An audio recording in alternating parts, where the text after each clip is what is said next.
Dzień dobry, witajcie w trzecim odcinku naszej wietnamskiej przygody. Zanim ruszymy, krótka prezentacja. Przed Wami oficjalna operacja Nie daj się usmażyć. Wietnamskie słońce nie bierze jeńców, dlatego obowiązkowo długi rękaw, kaptur na głowę, okulary przeciwsłoneczne, filtr 50 na nosie i co najważniejsze, dobry humor i możemy ruszać. Zgodnie z tym, co obiecywałam w ostatnim odcinku, dzisiaj bez bicia rekordów. Przed nami krótka, przyjemna trasa, a celem jest standardowo nazwa powyżej.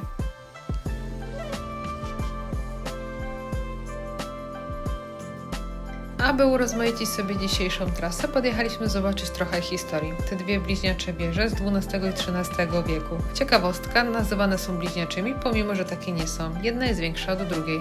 A teraz płynnym krokiem przejdziemy do prezentacji pokoju hotelowego. Z małym bajerem na wyposażeniu.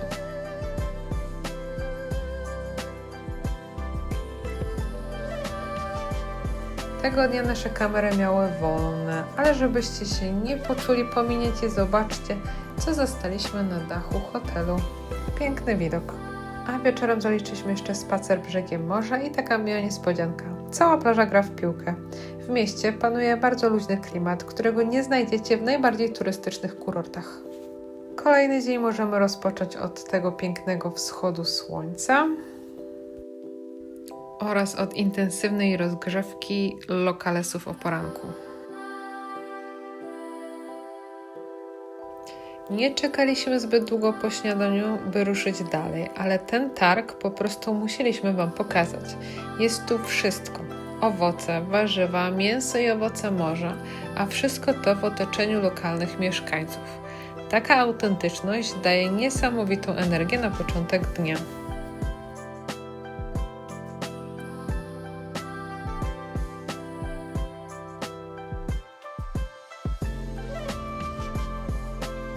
A w drodze do naszego kolejnego miejsca docelowego, którym jest nazwa powyżej, trafiliśmy do bardzo nietypowego miejsca.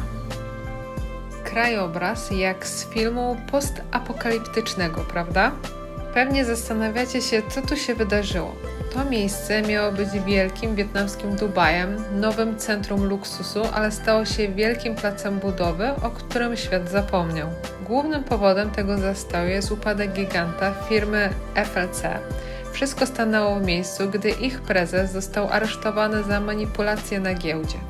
Widzicie te szkielety budynków? To efekt spekulacji.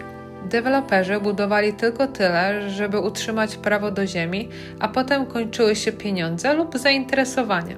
Rząd wybudował świetne drogi i mosty, ale turyści i mieszkańcy nigdy tu nie dotarli w tej skali, jaką planowano.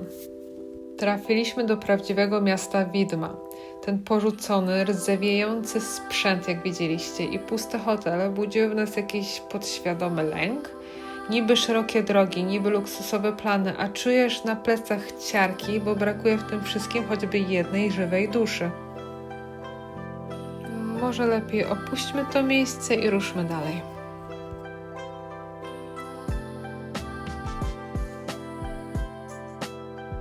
Dzisiejsza trasa znów obfitowała w kontrasty. Cieszyliśmy oczy widokami tradycyjnych pól uprawnych, ale mijaliśmy też zagłębie hodowli owoców morza. Te wielkie baseny i plątanina rurów to codzienność tutejszego przemysłu. Widok jest, delikatnie mówiąc, mało apetyczny, głównie przez te wszystkie śmieci, które walają się dookoła zbiorników. To ta strona prawdziwego Wietnamu, której nie widać na pocztówkach, a która towarzyszy nam przez wiele kilometrów naszej drogi. No dobrze, zostawmy za sobą te widoki, bo mam dla Was prawdziwą ciekawostkę. Te betonowe wieże to specjalne ptasie hotele. Słyszycie te piski z głośników? To właściciele wabią jeżyki, które w środku budują gniazda ze swojej śliny. To tak zwane białe złoto Azji, jedno z najdroższych dań świata. A dlaczego jedno z najdroższych? Proces zbierania jest trudny i czasochłonny, a gniazda uważa się za eliksir młodości, zdrowia i długowieczności. Ceny za kilogram mogą sięgać nawet kilku tysięcy dolarów. Skoro już jesteśmy przy temacie jedzenia, to spójrzcie na to. Na ziemi, prosto na sieciach rybackich, suszą się w słońcu drobne kawałki ryb.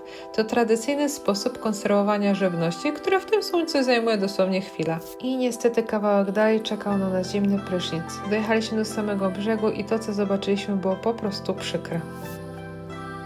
Jak to mamy w zwyczaju, przyjechaliśmy najpierw tyłami małego miasteczka, żeby podejrzeć życie lokalesów od kuchni, tam gdzie nie docierają turyści. Ale ślanka się skończyła w momencie wyjazdu na główną trasę. Słuchajcie, to był bez wątpienia najgorszy odcinek naszej dotychczasowej przygody. Zobaczcie to sami na przyspieszeniu.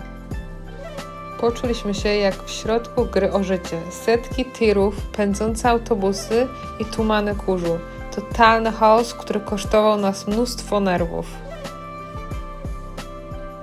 To może jeszcze wrzucę komentarz na żywo zaraz po przyjechaniu tą trasą. Ja mam pytanie, co to było? Co?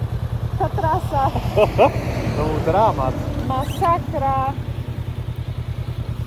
O Jezus. Najgorszy odcinek chyba. Dramat. Ta najgorsza droga, najgorszy smród, najgorszy hałas. Wszystko najgorsze. Odcinek pomiędzy tu napiszę. O Jezus Maria. Żyjesz? Ale tutaj jest ładnie. Ledwo, ale żyję. Sakra. A ty żyjesz? Ledwo. Gdy tylko zjechaliśmy z tej przeklętej trasy krajowej, poczuliśmy natychmiastową ulgę. Nagle hałas tirów ucichł, a droga znów stała się przyjemniejsza. To był moment, w którym w końcu wzięliśmy głębszy oddech i po prostu cieszyliśmy się jazdą. A finał dnia? Totalna petarda. Nasz resort znów okazał się strzałem w dziesiątkę. Po takiej walce na drodze ten spokój, luksus był nam po prostu potrzebny.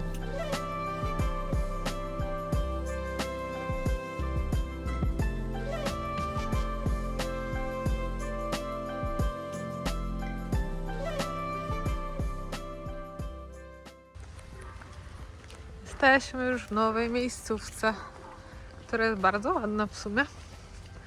Tu jest Robert, który ledwo żyje. No i ja. Idziemy coś zjeść, bo umieramy z głodu, a dzisiejsza podróż naprawdę to był jakiś hardcore. Potem już skakujemy tylko tam do basenu. I tyle w temacie.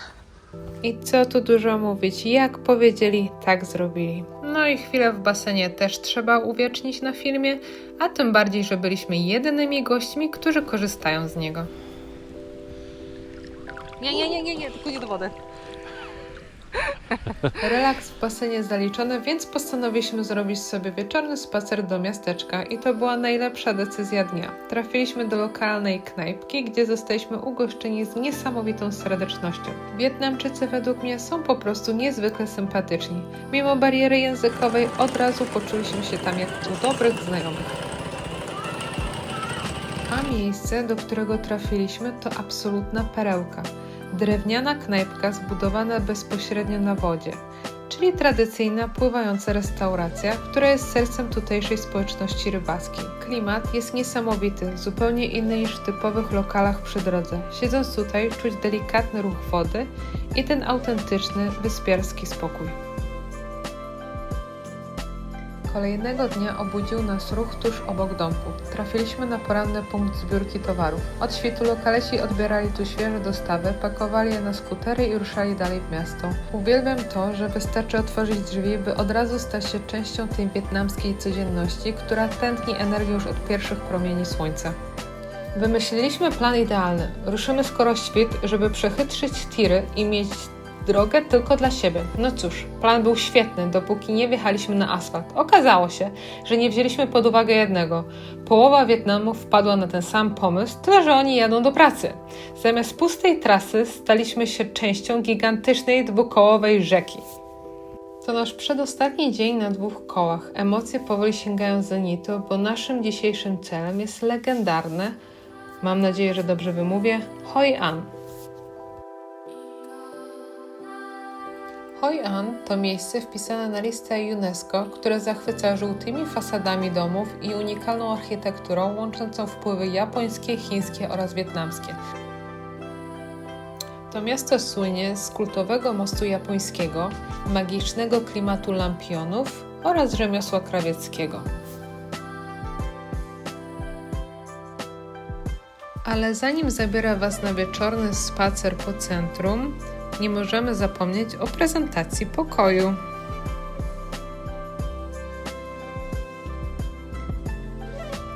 Hoi An to bez wątpienia najbardziej rozświetlone miasto w Wietnamie.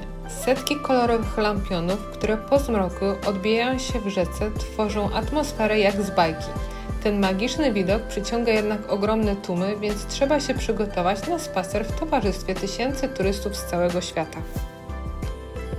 I tym pięknym kadrem żegnamy się i kończymy odcinek 3 naszej wyprawy. Jeśli macie ochotę na więcej wietnamskich przygód i nie widzieliście poprzednich części, zapraszam do oglądania.